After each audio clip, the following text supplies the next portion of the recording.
Okay, so hello, good afternoon. It's so exciting because this is the very last panel of this industry days.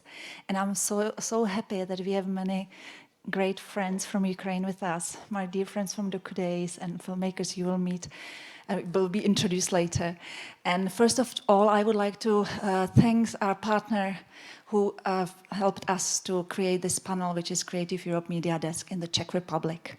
And let me introduce the moderator, who is the Vojtěch Boháč from Voxpot, journalist, and he will let you into the topic and introduce all the panelists. Have a nice day. Good afternoon.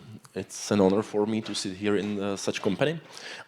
Today we will discuss, the topic is filming the war. So about what does it mean to be a documentarist in a country which is in the war.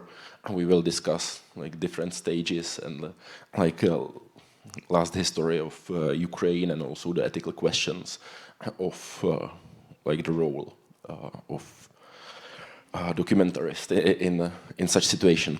So I would like to introduce you Viktoria Leshchenko, who is a program director of Docudays Ukraine, Illia Kovalenko, member of the Union of Film Critics of Ukraine, Andrii Kotliar, film producer who is... Sorry? Cinematographer, great. And online with us from Kiev is Illia Gladshtein, who is a film producer, founder of the Cinema Kino 42 and the Film Festival 86. Hello to Kiev. I hope. Yeah. Hello. I hope that the connections will be good and the electricity will be on. And okay, I would like to start with a question to Viktoria. You are in with Docudays since 2010, and the festival Docudays in Ukraine started in Kharkov in 2003, as I know.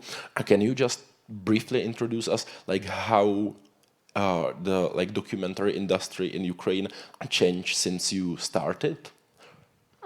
Well, yes, that's true. I joined in 2010. Before the festival started, this initiative was launched in Kharkiv in 2003, I believe, and it was an initiative basically of human rights people also, and our co-founder Gennady Kaufman, and the idea was basically to screen mostly Ukrainian films, and then slowly by slowly, I joined the team and some other my colleagues, we started developing the project as international film festival.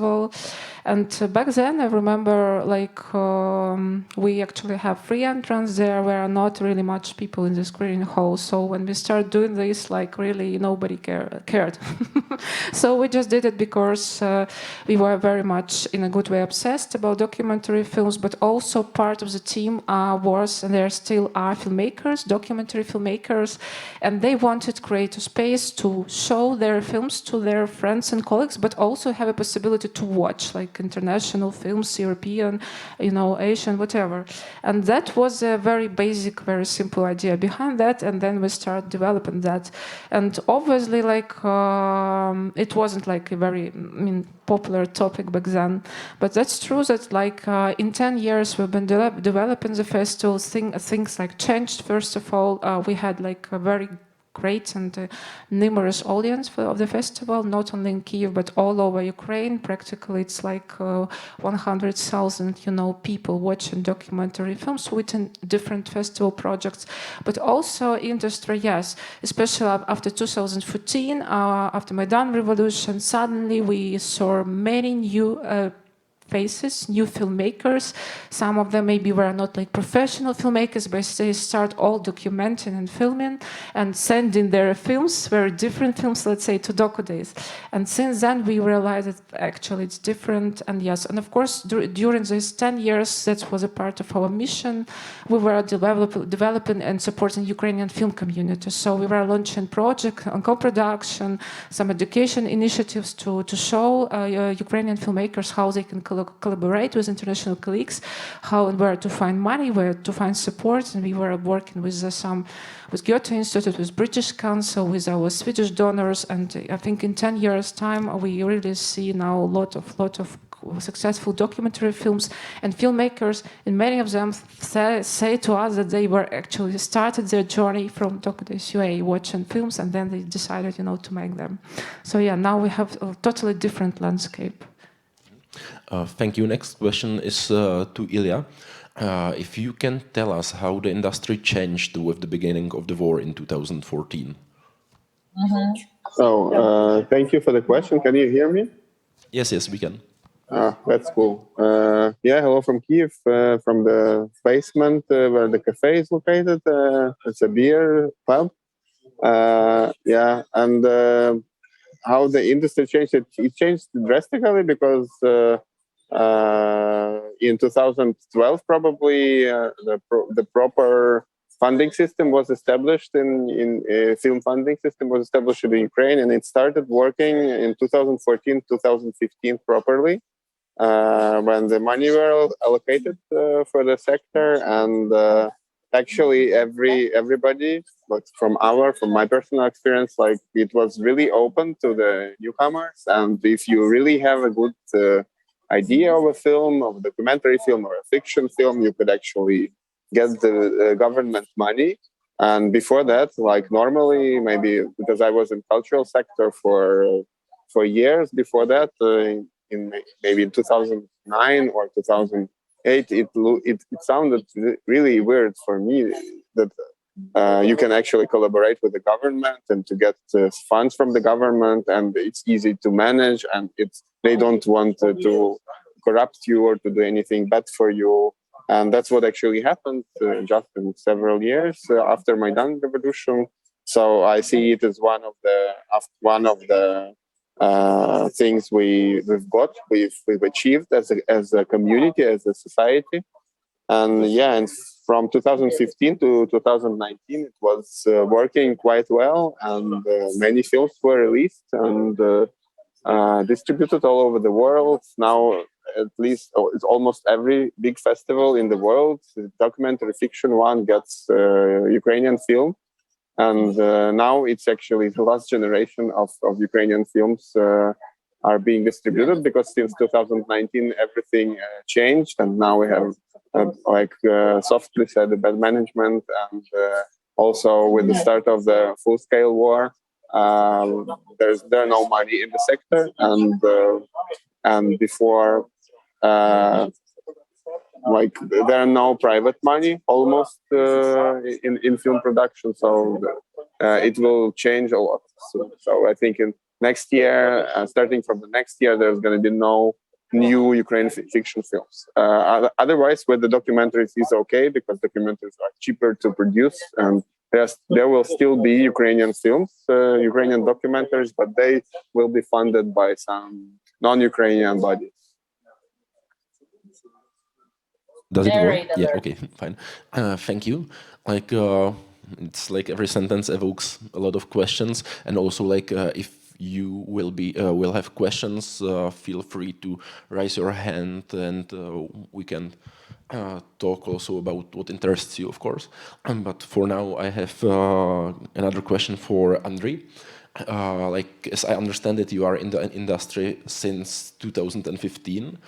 So what was already 1 year after the beginning of the war? So how did you perceive, and how do you perceive the role of documentarist in a country which is in a war, and what is the goal of being documentarist now? Thank you. Yeah, I was in a third year study at film school when the revolution started, and I joined Babylon 13 not from the very beginning, in February 2014. So I never expected that I will be a documentary filmmaker before it. So I think that I will be doing films that my mom would love. But yeah, eventually it's turned to another direction. So for me, yes, I was this of one young generation that had an experience to receive the money for the debut films, and it was very nice push for the whole industry, because 10, maybe no, even more, like 20, 30 Ukrainian directors, cinematographers, young one. They tried to do a full-length project. It was a failure for someone, it was a success, but it was definitely a rise up of Ukrainian industry because it became with a lot of interested new voices, with a lot of interested approaches from directors. And what we have right now with all premiere in Cannes and all big festivals, fictional, documentary, it's a result of this background that was set up like 7, 8, 9 years ago. So yeah, now it's now of course it's completely different situation. As Ilko mentioned, all Ukrainian money in the sector of culture went to army needs, and it's completely understandable because it's a top priority for our country right now. But still, I agree that it wouldn't be so many representation of fictional project in upcoming years for sure. It will be a documentary projects from Ukraine because it's a lot of spotlight on our country right now, but it will be another story because it wouldn't be from government money or supported by private Ukrainian donors. It would be more about co-production with EU countries or money from broadcasters, something like this. So yeah. Thank you. And Yuliia, you are also part of Docudays, but here you are under the title of Union of Film Critics of Ukraine. So I would like to know your take on this. Like, how is the industry, like how it changed, and what is the role of film critiques nowadays? Well, actually, the biggest achievement, I would say, that we have over the past 8 years is actually the very union, because it was launched like in 2018, and it's like the very young union, but still we are trying to play some, I would say, role in the industry, since we are like this union launched the award for Ukrainian films every year. And what I see from my perspective, that every year we have more and more very interesting Ukrainian films, and sometimes it's really hard to actually define the winner or the film that actually should like to be awarded somehow. So yeah, the result is from this perspective, from the perspective of audience or from the perspective of film critics, is that there are much more films every year. Thank you. We started talking about like funding of documentaries. Like Ukraine is in war since 2014, and we hear quite often that Russia uses propaganda as a weapon nowadays. And like, to what extent changed the attitude of Ukrainian government towards like documentary and visual culture as a like tool which is used also to wage and somehow the war, and how the government approaches documentaries in this regard? If we can start with Andrii. Right now, or in this 8 years perspective? I mean, how it developed. So as I said before, we in Ukraine had two main institutions from government that could support documentary project: it's Ukrainian Culture Foundation and Ukrainian State Film Agency. So with Ukrainian Culture Foundation, it's more about development money or research money or some pre-production money, and with Ukrainian State Film Agency, it was like possibility to get the money for production and post-production activity. But now these two institutions, they do not have budget for support films in general, and it became, we have a new beautiful institution called Ukrainian Institute. It was under it was created under Ministry of Foreign Affairs, and now they're doing a fascinating job about promoting Ukrainian culture. It's similar to what Goethe Institute doing, or Polish Institute doing, and in all meetings and all festivals, I'm trying to raise some money, ask for donation from European Union representative to Ukrainian Institute initiatives, because they can present Ukrainian culture in a more wider perspective, and they need a lot of resource to do it. So yeah, and I hope it's answering your questions, but just so it's simply, it was the money before, like, and it was quite open to get funding. From 24th of February, all money gone, and now we have to face in these new challenges and build new bridges to continue working and to keep all industry alive. Okay, thank you. I would like to continue with Illia, or like you are raising your hand, so do you want to comment on it? Yeah, I just wanted, I think that I got maybe a little bit your question from different perspective, and if to compare if Ukrainian government is ordering anything, is ordering any topics like to cover, and I would say that under the main funding, which came from the film agency, Ukrainian film agency, there was no, I don't remember, maybe there was some special topical competitions which were dedicated to covering the army, some soldiers. There were some every time, like once a year, there was, I think, one special competition dedicated just for that.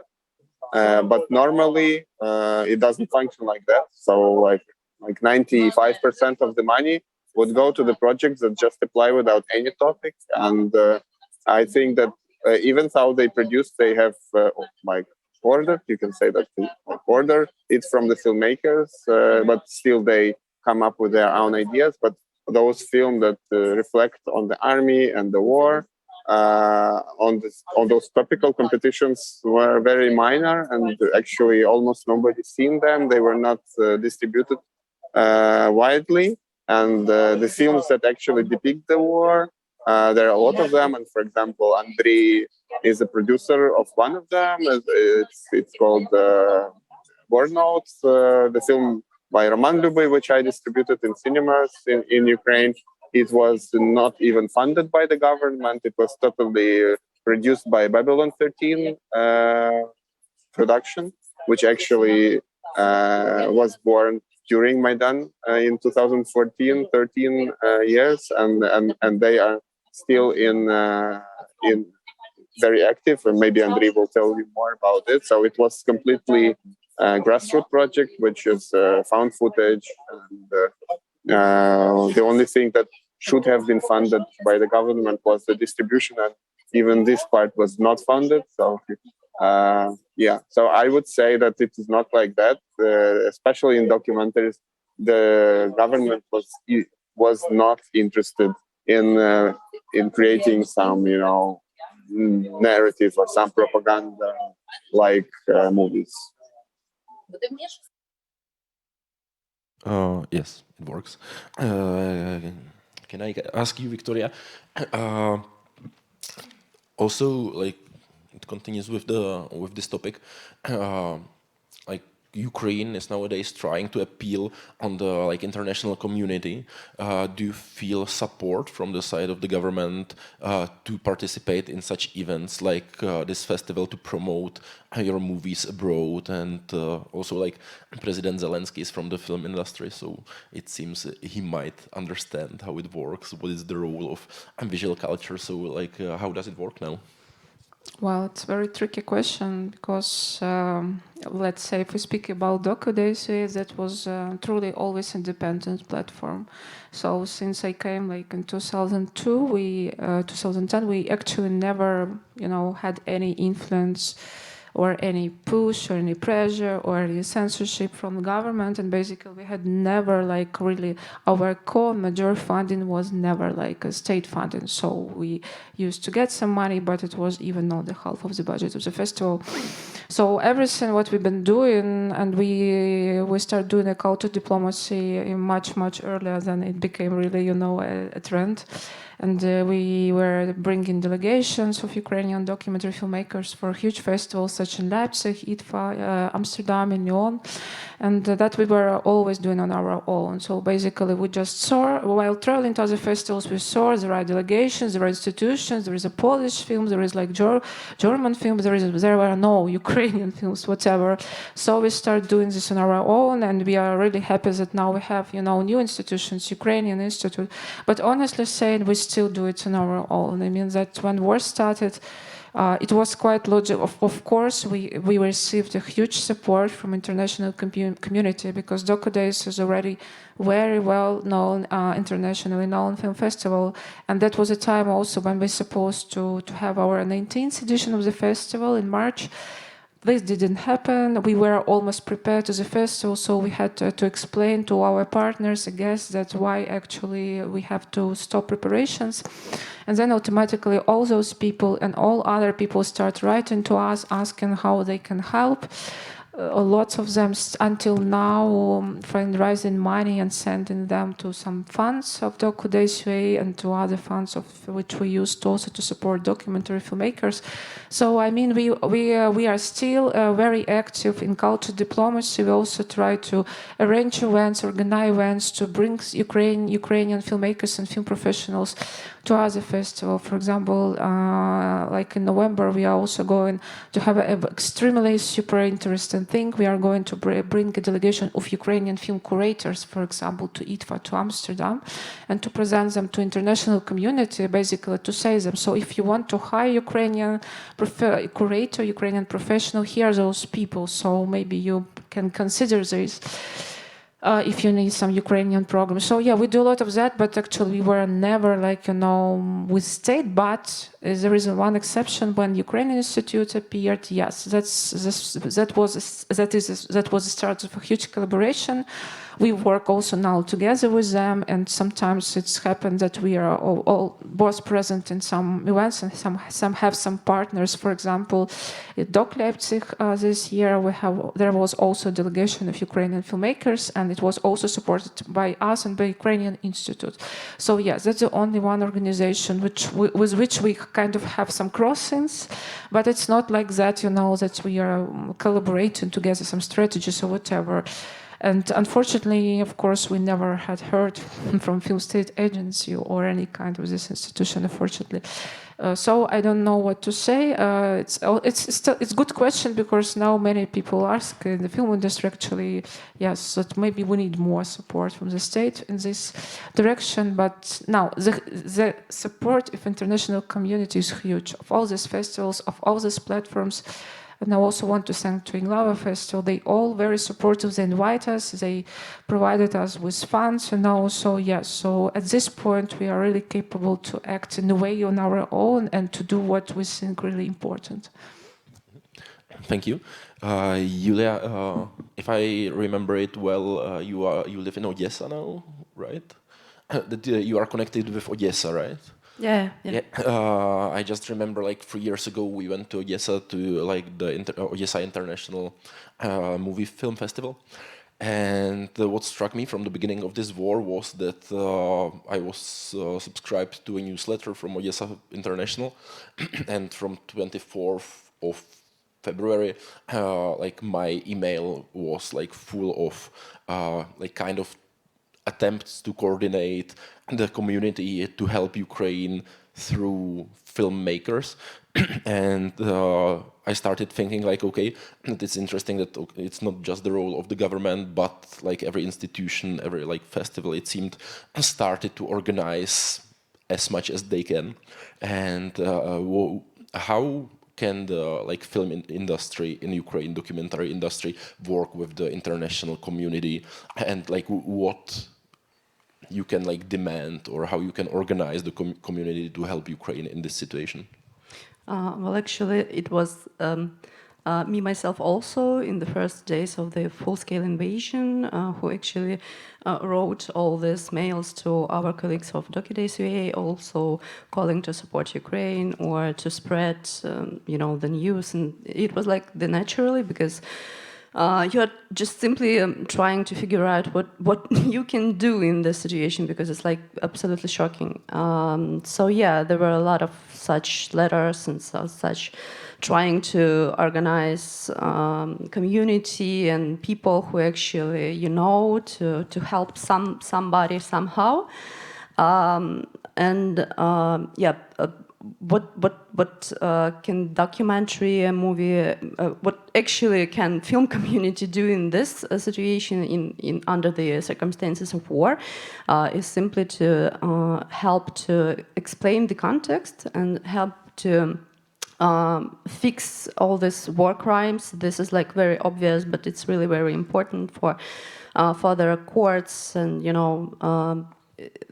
simply collect materials, what actually the Docudays UA is also doing right now. We launched the new project that actually called War Archive, and our colleagues are working with materials, evidences, videos, photos about war and actually about the war crimes, and then we're going to structure it and to use it for further courts. It was like at the very beginning, it was like more how to say, intuitively. So you just try to find the way what you can do, and then we figure out that we can actually call for some specific actions, for example, to suspend collaboration with Russian film industry, with the Russian film community, which seems to me and for many other my colleagues very important in this situation, because it's not only about the Putin's war, it's much wider. It's about the colonial war, it's about the imperialistic mindset of the Russian culture, and we have to do something with that. Taking also into account that many people who actually are like the elite of Russian culture and Russian film community fled Russia right now and trying to show their films abroad. And this is something that really seems challenging for Ukrainian film community. So this way is actually appeared by itself. You find some challenge simply to survive and to protect people who work with you, who to whom you are actually in contact previously. So it was like naturally there were now any specific people who actually said you need to do this, you need to do that, or you should go there. People simply gathering in networks and trying to figure out what we can do. You need to invite what you have to do, what you're gonna do. And this is, I guess, the most difficult in this, because you find yourself in a very difficult situation and you need to invite what you have to do, not only to yourself, but also to people who actually, close to you. Up to date, as actually Viktoria also said, we had a big and huge support from our international colleagues and friends, different film festivals, different film communities, and it's really important, and we really appreciated it. But there are a lot of work, further. So it's not the end at all. So we need to do more and more.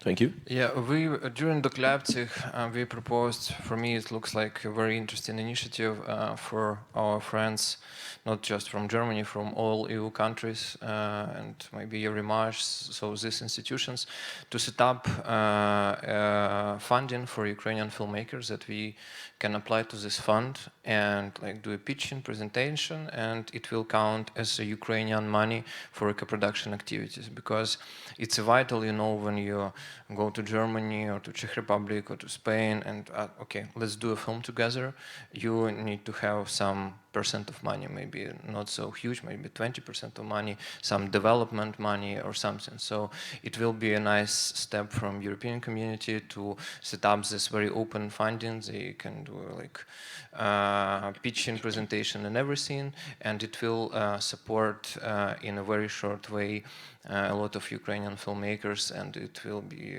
a lot of interesting project to go. Thank you very much. I would like Illia to continue from Kiev about this. Like we were talking about, like how to organize the international community, but you are very well rooted in the film industry with your like Kino 42 and Festival 86. What are like all your colleagues in Ukraine, like filmmakers and documentarists, doing right now, and what can help them to promote their work or to develop it? Yeah, thanks for the question. Filmmakers and documentaries are actually doing what Yuliia said.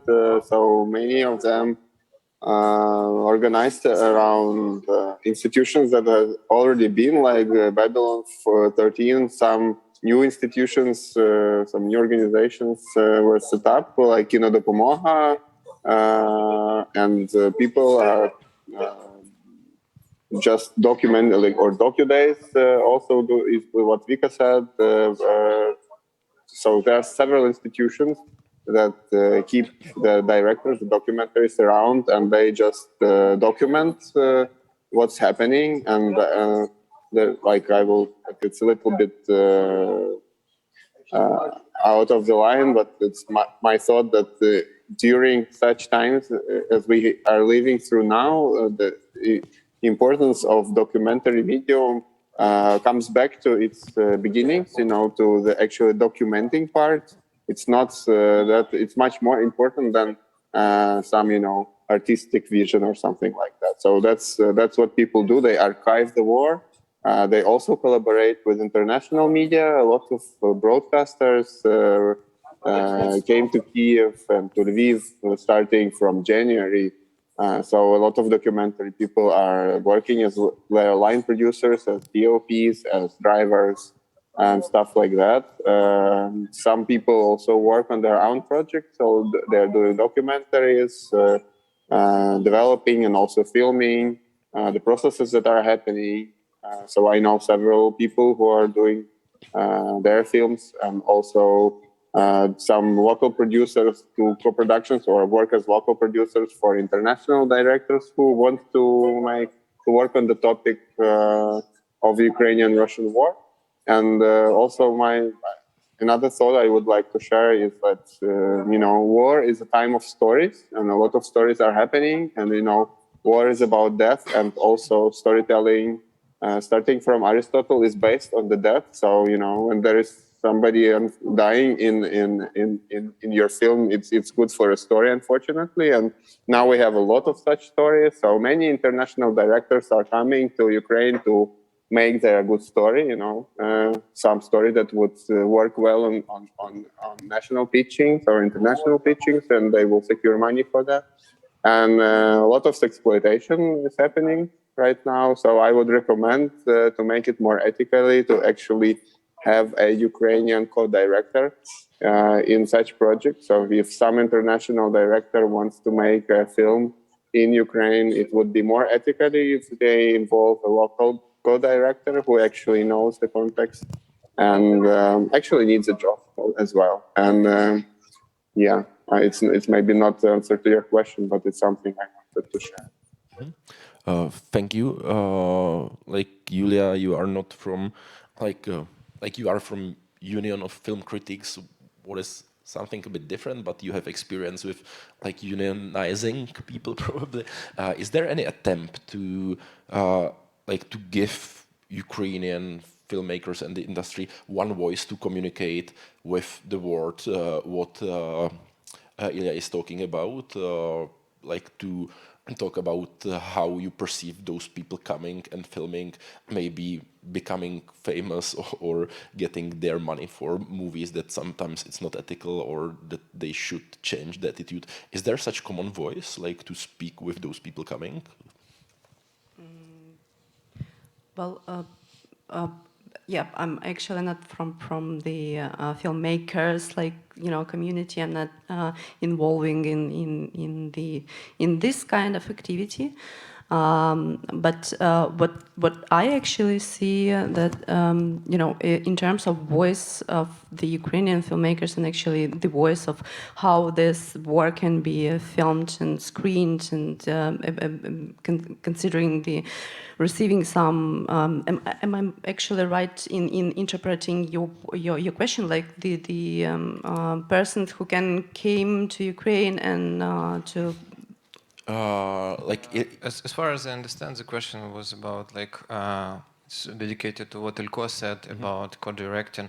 So of course we much more appreciate when it's co-production activities, and we have co-director or cinematographer or editor or executive producer from Ukraine, because it will give more understanding about background of the full-scale invasions that war started long before 24th of February 2022 and this stuff. But in the same time, I think a lot of us invited colleagues from UK, from US to film stories from Ukraine, because it was important. Had a meeting with German broadcasters and BBC and Doc Leipzig, and I said, guys, you need to increase your capabilities in Ukraine, send more journalists to tell the story, because as it was with Bucha, yes, and all world right now know about Russian war crimes in Bucha.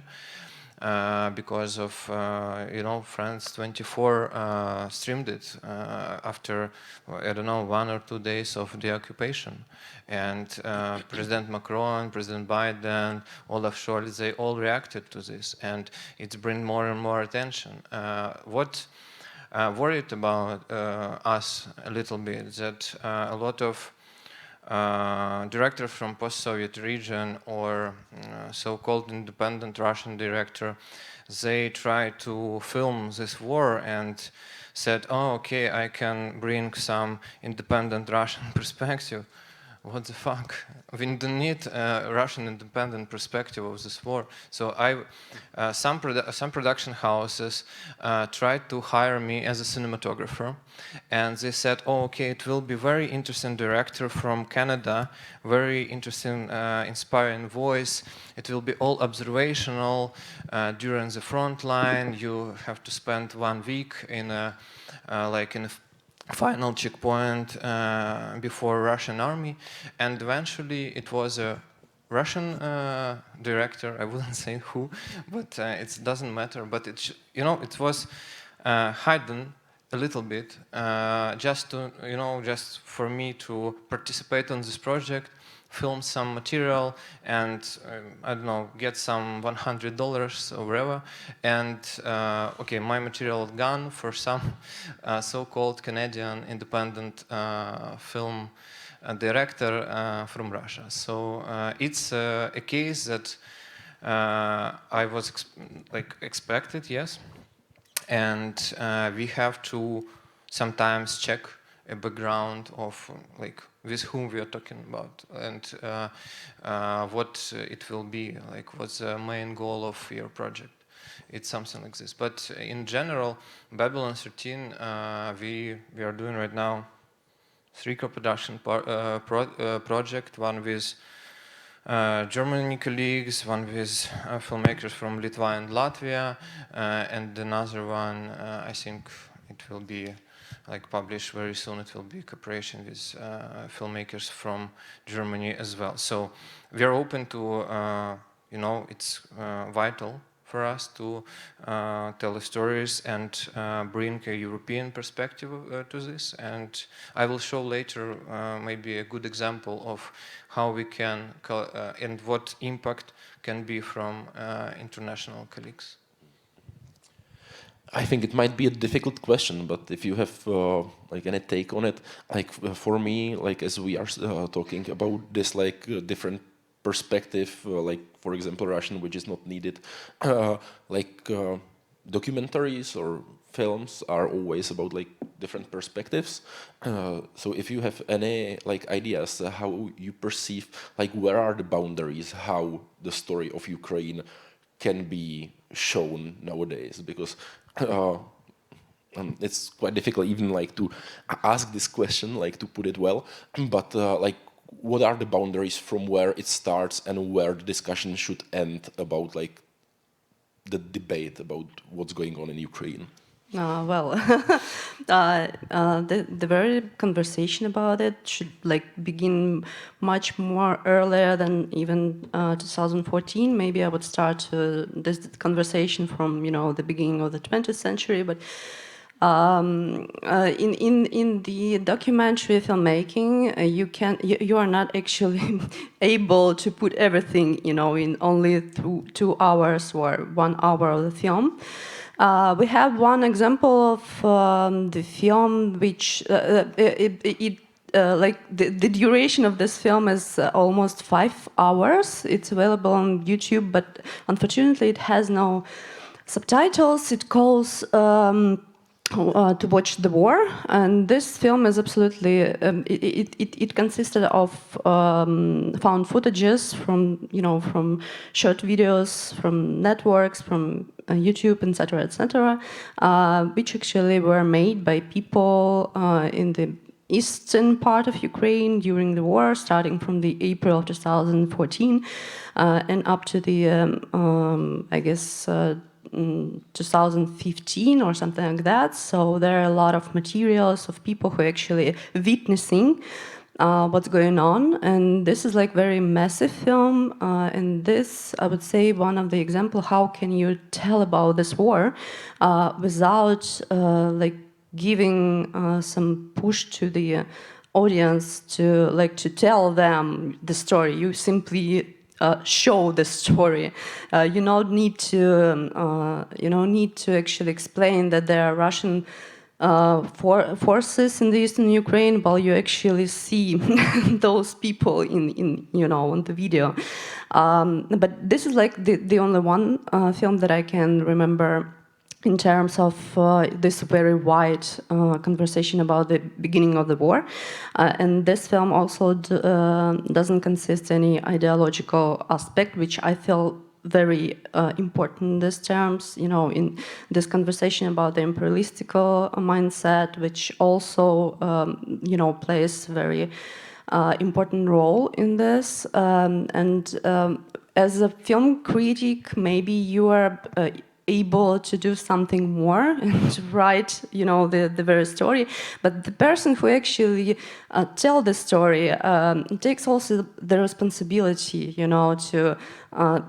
to give this perspective, to call the name and to go all this, actually to select what is important to say and what is not important. It also the challenge for every film director, documentary film director who actually documenting the war right now, what is important to bring in the film and what is not important, what you can cut and thrown away from the film, and what can be shown on the film. It's quite not only ethical, it's absolutely not only aesthetical question. More, most time it's like the political question. What are you using in your film? And here, I guess, one of the biggest, I would say, escape place for discussions. Previously, we have another discussion on the ethical questions in programming festival, and I would say that ethical questions in documenting the war is much bigger and wider. Since the people who are actually working on the front line, and Andrii can also tell this, much more interesting than me, they're challenging much more problems right now, and you need to react to this. Whether you have the right to film the people who actually suffered from the war.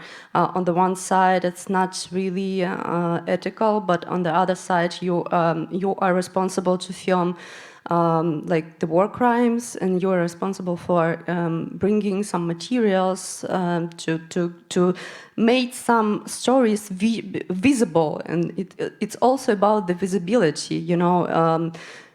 Not anything that actually I would say that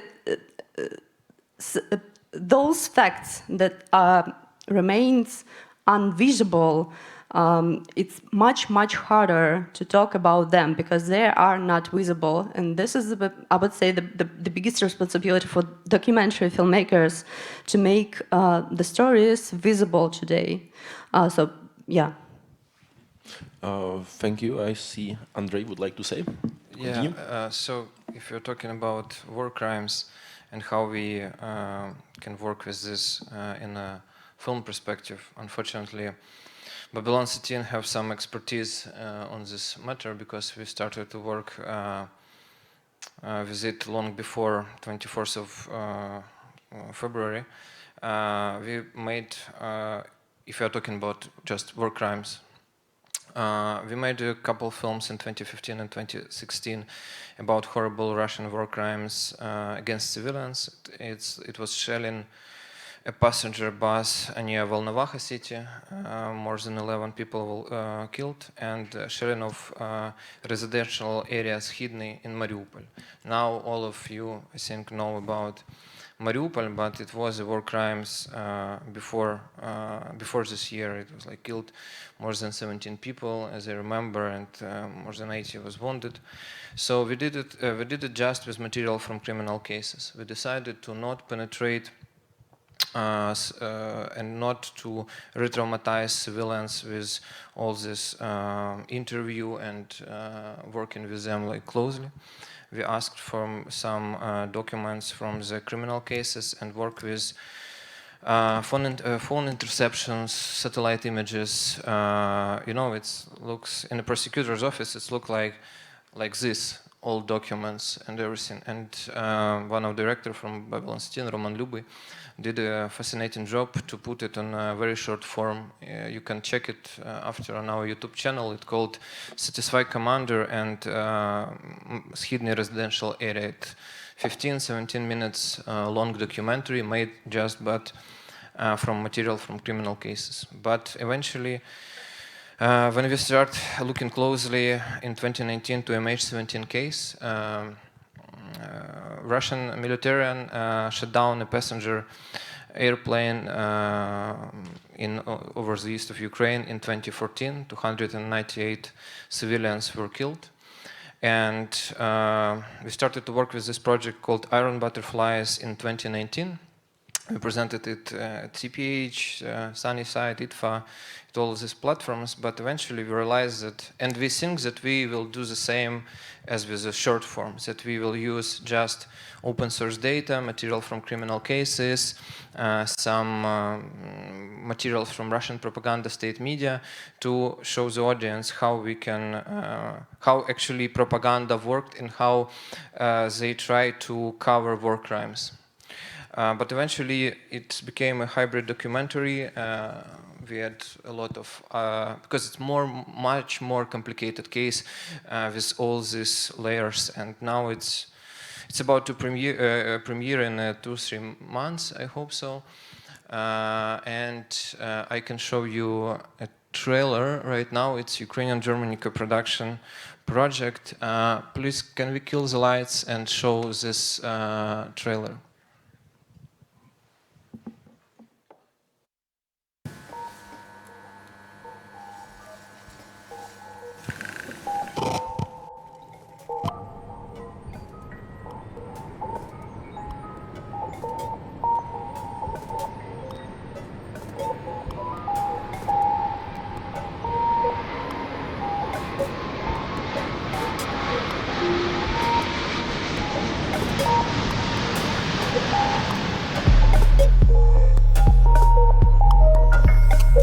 Птичка полетела к вам.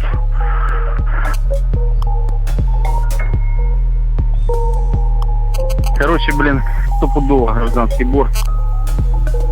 Ополченцы утверждают, что Боинг сбили украинские силы противовоздушной обороны. One of the most complex criminal investigations ever to be conducted. This video fragment was falsified. It was from the beginning a political case.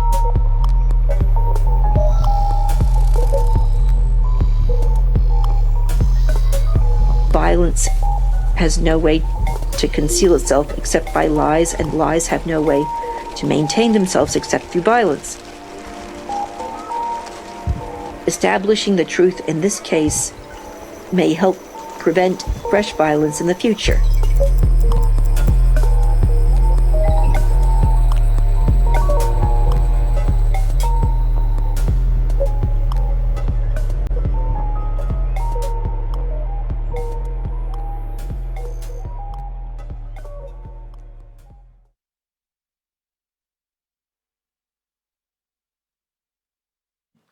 One, two.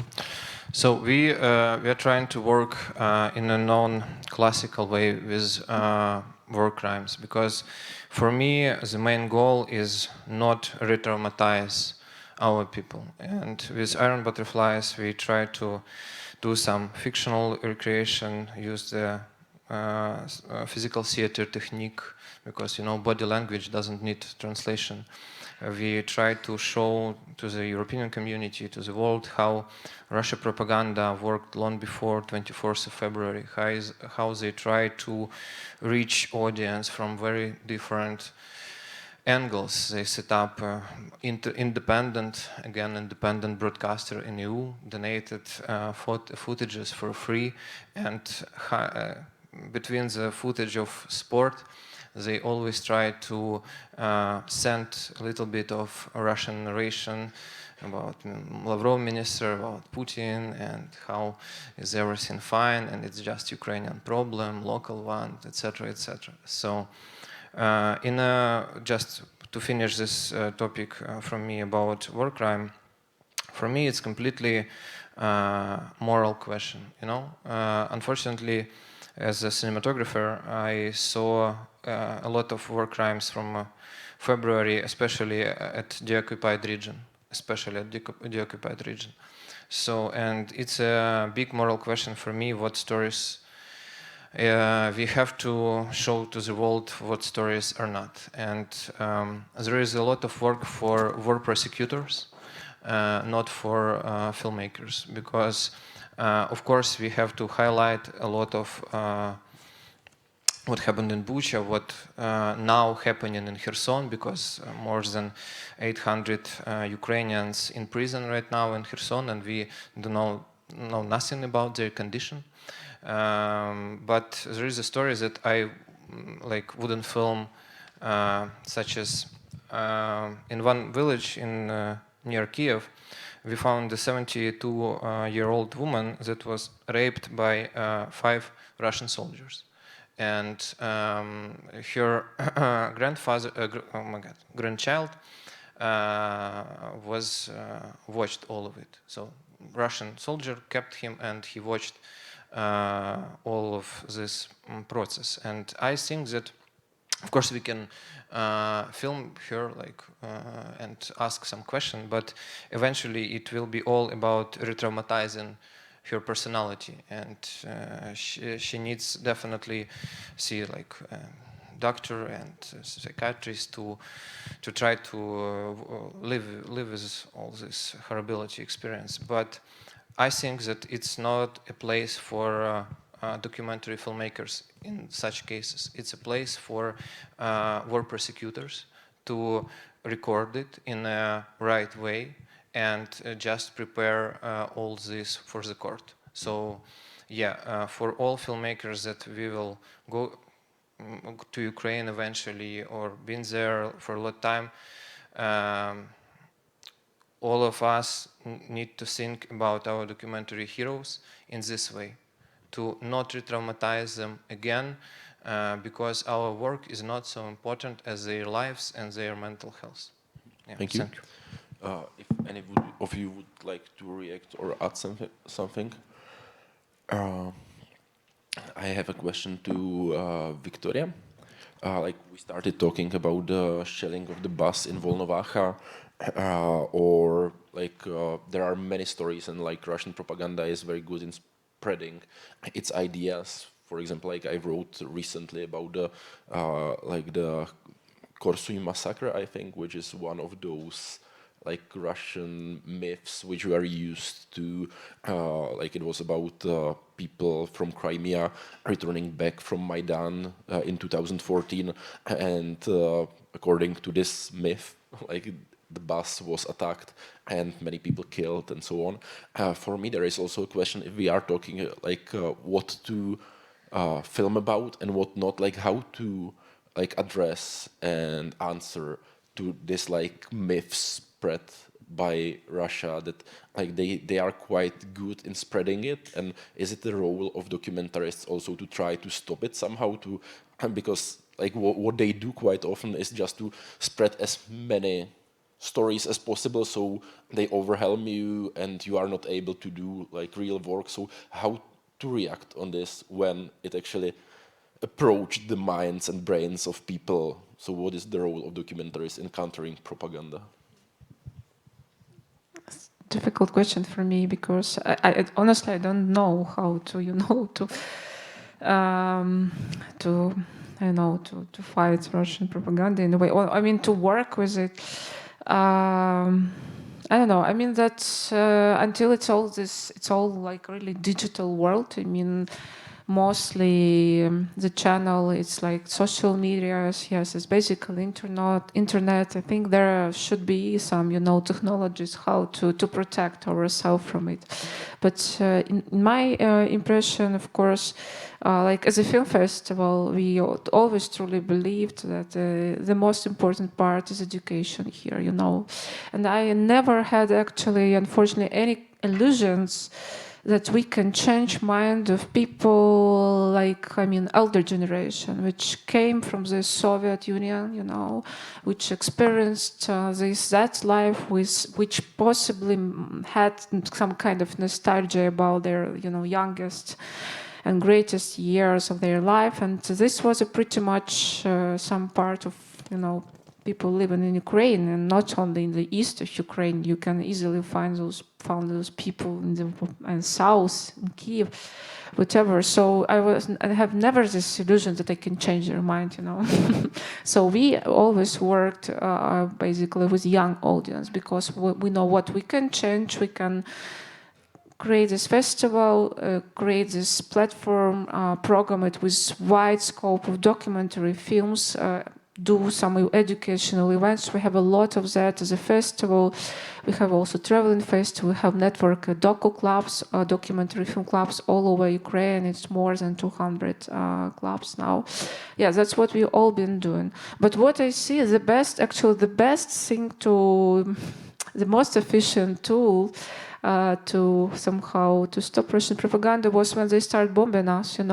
Once they drop bomb on your house, you are right at that moment, you know actually that you don't want to go with these people. And we actually saw that a lot of elder generation people, they first start speak Ukrainian, which they never did before. Even if they speak creepy Ukrainian, it doesn't matter. Lots of people who had a sympathy towards Russia, their narratives, they completely changed their mind about that, even if they still speak Russian. So what I see, Russian did, unfortunately, very high price, but a favor for us. So basically now it's much less people that actually believe in their narratives inside Ukraine, sorry. But what about how to deal with it in Russia? I have no idea, unfortunately, that's very unknown territory for me. Thank you.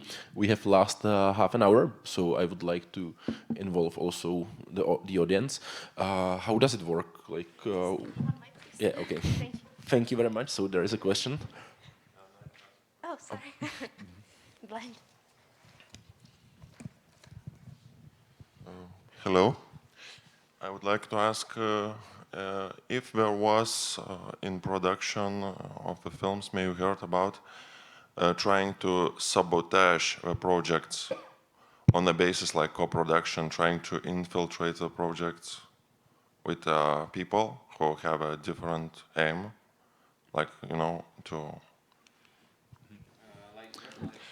to sabotage the project, in any way, appear in the screenings, for example, in public screening, represent themselves, like, for example, it's happening in Lithuania, like American embassy journalists that want to take an interview and later send these interviews, so for example, to some TV, like in Belarus, like TV, and like to reconstruct it. I wanted to ask about this. So I heard these cases with a journalist, because it's, you know, it's one-time thing that some journalists came to you, presented himself or herself as independent something.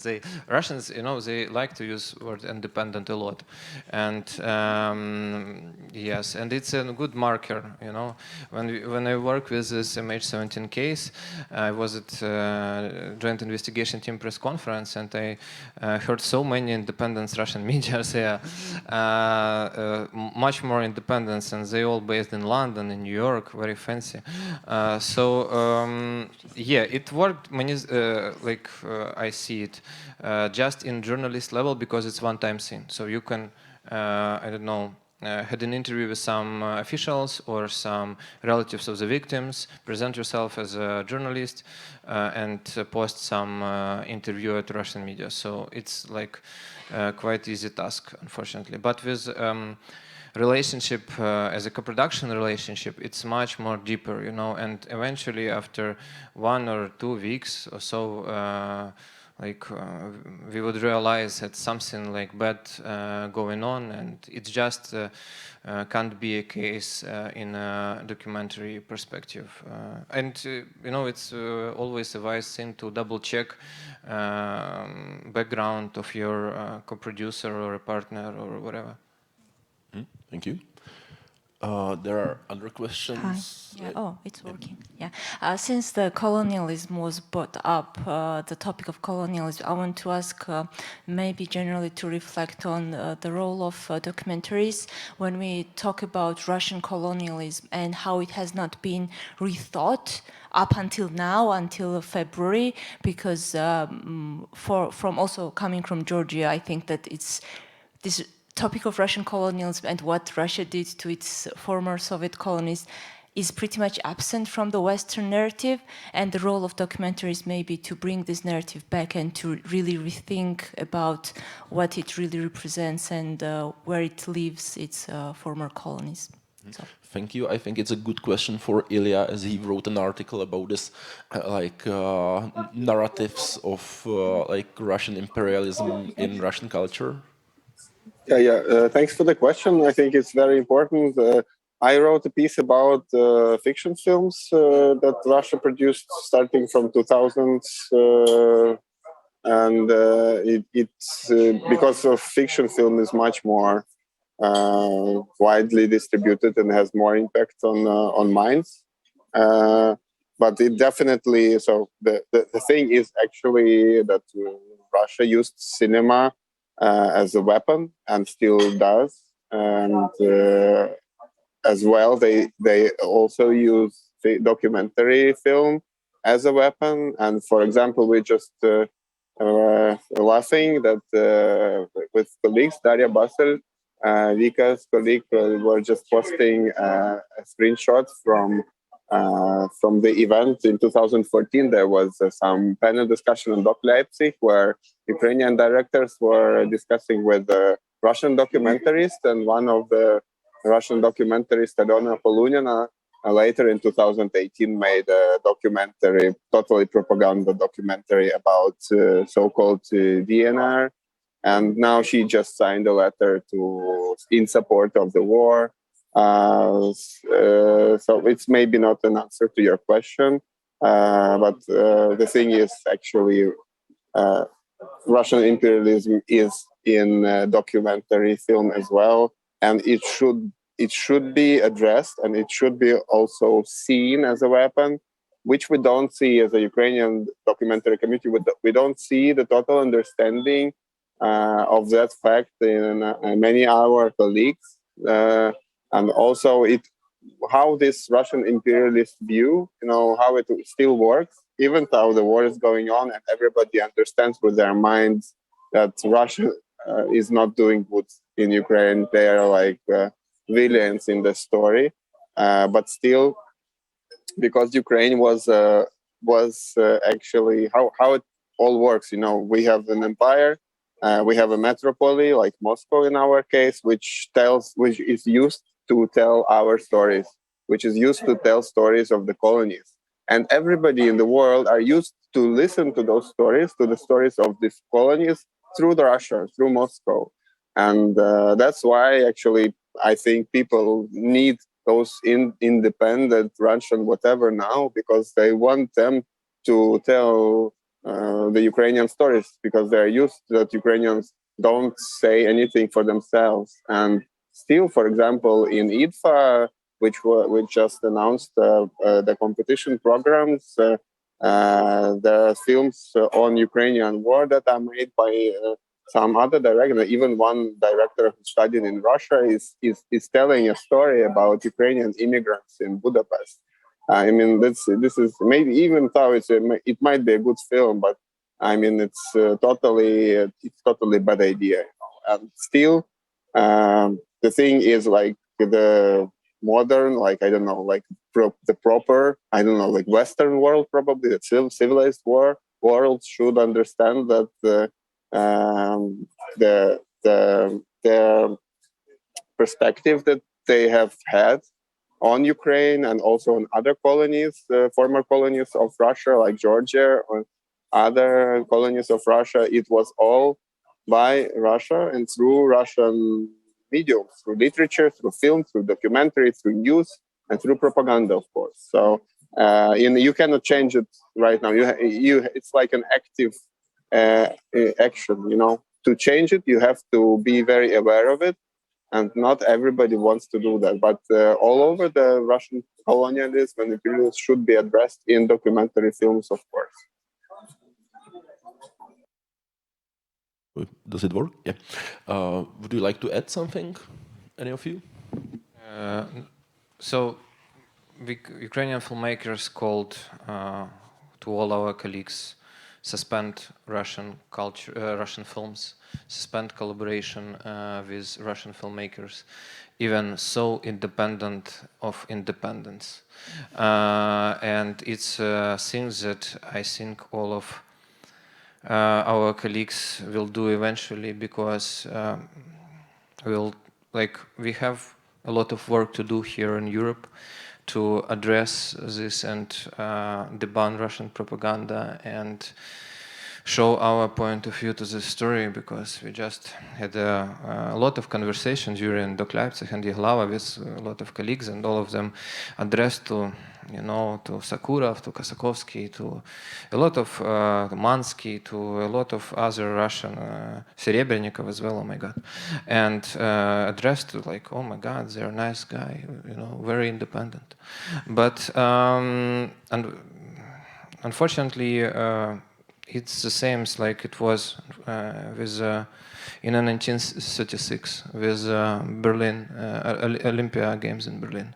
Like Adolf Hitler's regime tried to show the world that they are like good guys, you know. Well, we had some difficulties with the Jews, you know, but we are okay. We invited black guys to the Olympia Games, everything okay. And Putin's propaganda did exactly the same, unfortunately. They, for years, tried to set up this understanding that, okay, we are like badass guys, but we have a lot of open-minded culture, people of culture around us, and they suggest us, and we invited Sakurov to all this, I don't know, press conference of Putin and everything. And I'm not questioning the this mastermind of Russian filmmaker anyway. I'm just questioning that all of them were used for Russian propaganda needs. All this Russian culture institution in Germany, I think in Czech Republic as well, Russian embassy, culture representatives, they used and they continue using a filmmaking as a part of propaganda. And presenting Kirill Serebrennikov in Cannes, it's a shame for all filmmakers community, because his films wasn't supported by Russian state, but it was supported by a private fund by men who developed all the idea of the Russian intervention to Ukraine in 2014. So, is it still independent, or semi-independent, or not independent at all? So it's like my, I don't know, voice to all of program directors, festival representatives, suspended until Ukrainian victory. And after all, we will talk about with whom we can deal, with whom we can't. At all. Thank you. Yuliia, is there like any way how to cooperate with like Russian, like who fled the country, who are against this narrative about like Russian imperialism? Is there any chance to cooperate between those like opposition-minded, maybe Russian filmmakers and documentarists, or like it's really not time to cooperate? Well, honestly, I didn't meet at the moment any person from the Russian film community who actually said, okay, I worked for years for the Russian film industry, and this is also my responsibility that the entire culture of Russia failed and we have this war. This is also my responsibility. I, as a filmmaker, something I missed, something I was doing wrong. So that's how we came to this situation. I have I don't know any person, you know, in film community who actually did this. So for me, it's like this conversation whether can we or not can we collaborate with the persons who fled Russia is like the, you know, in the part of some sort of imagination. Let's imagine if we have persons who actually realize all this catastrophe which is like going on. If imagine we know those persons. Well, for those cases, I would say that they have actually a lot of homework. They need to come back to Russia and to work with their audience. Why? Well, actually, it's absolutely not effective to tell the world, look, the Putin regime is absolutely terrible, their dictatorship and blah, blah, blah. Everybody knows it. You know, it's no reason to tell people who really, you know, recognize it and who, especially for Ukrainians who actually suffered from this world, from this war, that their dictatorship in Russia, it's absolutely obvious. You need to work with the audience inside your country. It's your responsibility. It's actually your duty as a citizen. It's your duty as a filmmaker, the cultural elite, but most of them are actually flee the country. I can understand why they are doing, because they are like, they're fleeing sanctions, they're fleeing pressure, they're fleeing dictatorship, they're afraid to be arrested, etc., etc. But who actually will do this job? Who will I don't know, who will work with this 70% of Russian people who support Putin? Who will tell them that it's absolutely not normal? Who will tell them that it's absolutely not normal to kill people in other country? I don't know.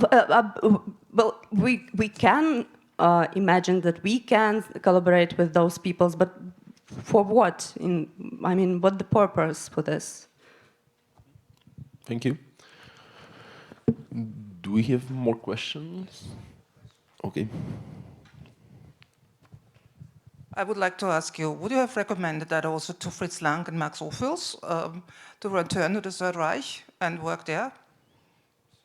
Sorry, I did not understand.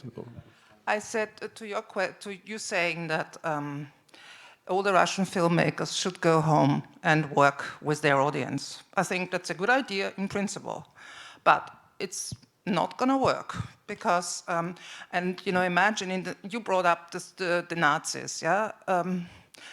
Fritz Lang, famous filmmaker, Max Ophüls, famous filmmaker, they all left. They had to leave because they would have been killed in the Third Reich. And that's the problem. I mean, if any kind of Russian oppositional filmmakers are, they'll probably be dead very soon if they stay in Russia. Thank you. But actually they had all these possibilities to do this up to the 24th century, and they were able to do this. They had the festivals, some of them were quite oppositional. There were no voices that actually truly said, we truly believe that Crimea should be Ukrainian. Many people who actually claimed themselves as oppositioners, they were like, well, Crimea, let's actually accept the fact that Crimea is already the part of Russia. And I remember that in 2 years ago, in 2018, I remember it very clearly. Actually, Illia also mentioned this film by Alena Polunina, The Republic. It's absolutely propagandistic film about the eastern part of Ukraine. This film was also shown on the, several Russian oppositional film festivals, absolutely uncritically.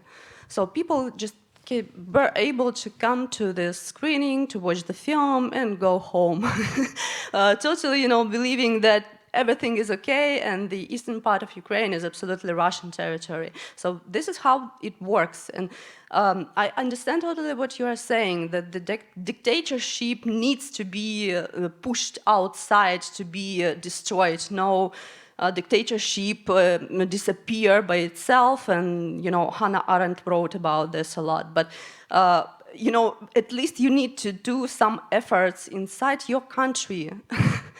We have, all the tools right now. We have internet, we have, wide network of other filmmakers, and we have much more digital instruments actually to really oppose this dictatorship without this playing, game. It's not very clear. Let's not be so radical and blah blah blah. And it's like just 2 years ago, while the Alena Polunina films was widely shown inside Russia, many Russian film critics who are seemed to me absolutely critical oppositioners to Putin. They actually claimed that, I would not call the annexation of Crimea as actually the annexation. Let maybe talk about it in terms of making some other referendum in Crimea. Those people really truly believe that there were actually the referendum, and this is the problem of the critical thinking. So for me, it's actually the question of their own efforts and their understanding of their responsibility. Because firstly, I'm talking about the responsibility, the feeling that you're actually responsible. And this is, I think, this is crucial, because I don't hear, until this moment, I actually do not know any person from the Russian film community who actually, said that, okay, I have this responsibility. So. Thank you. Illia, please. Thank you for the question. Of course, I would not opt for those people to come to Russia now to film in Russia now. It really could be dangerous. But it's more question about the statement, the political statement. You can now, you live in a modern world with internet and with actually many things that you can shoot wherever you are. You can make a diary documentary, or you can ask your friends to shoot for you, or you can work with found footage. It's a question of a political statement, and it doesn't seem like there are any those Russian directors who fled the war accept their responsibility. That's what Yuliia said, and also coming back to the article that I wrote, what is important to understand that many Russian filmmakers, especially in fiction film, were participating in hundreds, in thousands of projects that were preparing the war.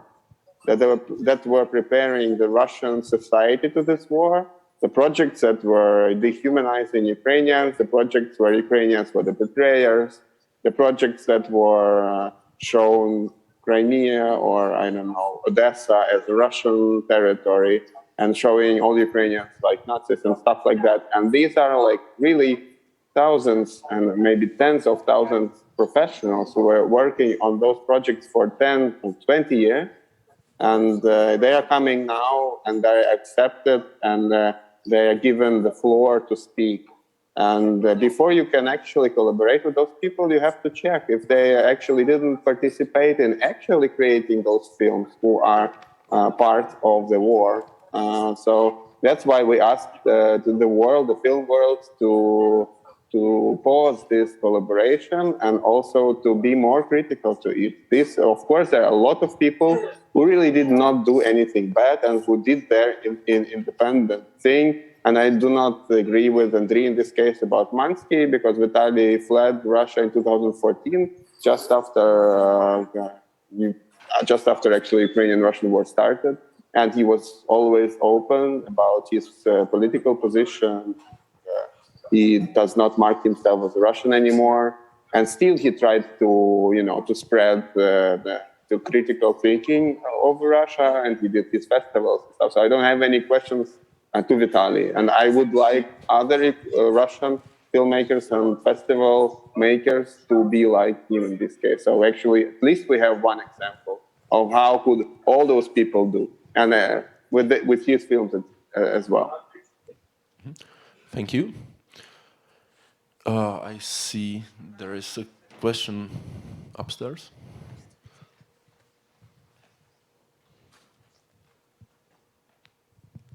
Thank you. Hello. You were speaking about the fact that Ukrainians might be re-traumatized and that we should preserve their psyche while processing the material.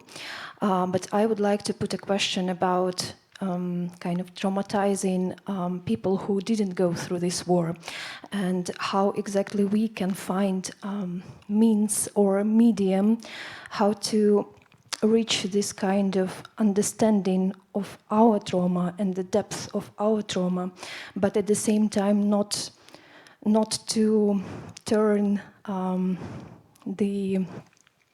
like other people, Europeans, for instance, like away from us, not to overexpose them to the whole scale of what we are going through right now. Like, have you been thinking about this question? And is it even possible now, or is it gonna be possible with some time?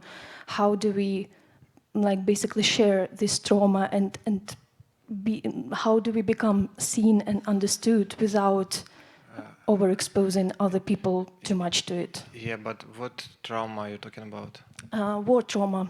All the atrocities that Ukrainians have to go through. Like, how do we process this experience in movies, for instance? Simply to stop the war, I guess. I don't. But sorry, it's when we're talking about the trauma, it's absolutely inappropriate. The trauma of Ukrainians who actually suffered from the war, and the people who actually got learned something about the war. In terms of visual materials, this is a question of ethic by filming, whether people need or not, whether the filmmaker shoot for example, the body or not. And this is, I guess, the question of personal choice of every filmmaker, and the personal goal, what actually the filmmaker or the producer would like to bring on the screen. Well, yeah, unfortunately, the truth is that the war, whether it's physical war in some country or the war as a topic in other, for other films, mostly traumatizing, so bad news. Victoria, please. Yeah, I just want to add that the very truth about this war, I think, it's not only about Ukraine. Yes, we already all know that it's about much bigger part of the world. It's about Europe. And unfortunately, there are some countries in Europe we were constantly supporting, you know, these collaborations with Russia, selling guns to Russia, yes, when we speak about Germany. And like very sad truth that I truly believe there is a collective responsibility of that. So I don't see, unfortunately, we have all to deal with that now all together. Of course, Ukraine we fight for our country, but this all happened not only because, you know, it's just a conflict between Ukraine and Russia. Yes, unfortunately, the whole Europe is engaged, I don't know, US engaged, and it's a very collective thing. And I think it's a very wrong thing just to try to protect the audience here, yes, and to, you know, to say, well, we don't want to traumatize you, it's such a traumatic experience. Yes, I think we should, it's very important to have this experience. It's very important to see what's actually happening and to maybe to establish these connections between actually our choices, you know, and the consequences of these choices. I think it's a huge discussion. That it's also a future question. I think I don't believe that there is like that we have to, you know, to protect this audience. The reality, I think, is much more cruel. You know, tomorrow it's quite possible that, like, the third war will be started. You know, and it will come, you know, to other countries, and unfortunately people will witness this. Maybe at this point it's better to tell them the truth now. That's how it looks like, what's actually going on, what is a collective responsibility, and maybe we can think what we can do, because what we see, and it's very much true, that still it's very in human nature, while you have possibility to have your normal life, to have your family, to have your, I don't know, job, whatever, you are trying to somehow to forget about all of that stuff. That's actually happened also in Kiev, for example, after 2014, like in a couple years, everybody was aware, of course, of what's going on and supporting, but we kind of were also ignorant in thinking that maybe this will never come to us. So I just think that it's really time to make this wide and to actually tell the European audience, yes, that's how it is. Unfortunately, it's bad news, guys. Yeah, and we have to accept this at this point. Thank you. Illia raised his hand. Yeah, I think that I understood the question. Is the question was like how we cannot traumatize the audience of our films and of our stories, but the question is how to tell our stories through this wall of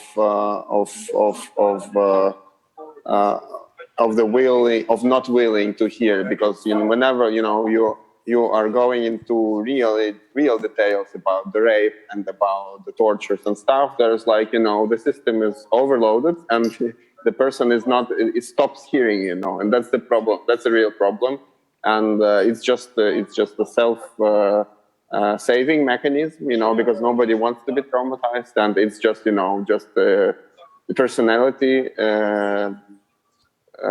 guards itself from the trauma. So I don't have an answer. It's a really good question, and I know that whenever you have a speech, if not, it's worth thinking about it. Unfortunately, we cannot go into those details often, because all those details are every day on TV, in the news. Maybe less than it was in February, March, but still Ukrainian war is present, and people, are tired with Ukrainian war, and they don't want to listen to it anymore, because it's too upsetting, it's very sad, and people don't like sad stories. And it's a good question that I don't have an answer. Mm-hmm. Thank you. Okay, so can I say something? Because I found this very interesting. I'm a filmmaker from the West, and for me, I'm a typical Western person. We don't really know much about Russia and Russian films. Our understanding starts with Eisenstein and ends with Tarkovsky, and I think it's much more interesting to find. Most of people here in the West are siding with the Ukraine, and no one really believes at all Mr. Putin. But it would be really interesting to see the hidden propaganda. Like you mentioned, these two filmmakers, for example. I've never heard of them, and I would be really interested to see what propaganda pieces they are actually making. I can probably answer. Maybe you guys can share the link. It's in English, and it's actually not 2 films. It's at least, I think, 10 films in my article, but there are much more of them. And yeah, I think that people should be educated about that. And I really tried to put this article to many Western medias, film medias like Variety, Senior Europe. I tried with The Atlantic, I tried with The Guardian, I tried with The Screen, and it all failed, because people just don't want to listen to those stories. And it was really proofread, and it was really fact-checked. And you can actually download and see and watch all those films on, some of them are actually on Netflix, The film Brother 2 by Alexei Balabanov. It's a famous Russian director, renowned in Russia and also renowned in Europe. The quotation from this film became part of Russian propaganda. The V letter on the Russian armored vehicles is like a letter from the quotation from this particular film. And this film was shot in 2000. And of course, Balabanov didn't plan this movie become propaganda and become a part, I think, but we cannot ask him, he is already dead. But we cannot, we cannot say it's not there. Russians use the films as a weapon, and I would really like you to read my piece, and we can probably discuss it all later. But it's not my thought, and it's not in my imagination, it's really so. Thank you. Unfortunately, we are running out of time. It's last 1.5 minutes, but maybe after the discussion, you can gather here and continue with the discussion if our guests will stay for a moment. To end it, I would like to ask you all for one line, one idea. What do you think that should be known or communicated more about Ukraine in the West towards filmmakers and producers, film festivals? If we can start with Viktoria. Well, I can maybe say I advocate for more and more screenings of Ukrainian films. It's really helpful and great to engage and invite Ukrainian film creators and Ukrainian film professionals, Ukrainian film critics actually in working on those retrospectives and programs. I think it's also important at this point to include not only modern and fresh, internationally well-known but modern Ukrainian movies, but also some elder movies, and it's important to create a context around those programs, and using those programs also to tell the story of Ukraine and to make it wider, to explain actually the very essence of this colonialistic war. So I really ask to engage those people and our Ukrainian film professionals into this activity and to support them and to support the whole war in that way, because that's what we need to bring awareness. And as has been said, we have a lot of work to do here, and to explain all of that. Thank you. Well, I actually had nothing to add to Viktoria's speech. There are a lot of beautiful Ukrainian films, not only contemporary, but also classical, which were, hidden due to the Soviet propaganda and stuff like that. And we actually discovering them ourselves right now, also through our beautiful national center of Dovzhenko Center, the archives institution in Ukraine. So yeah, the goal would be just to watch Ukrainian films. Yeah. Thank you. Something simple. So do not be afraid to work with Ukrainians in general. Do a production, send some money.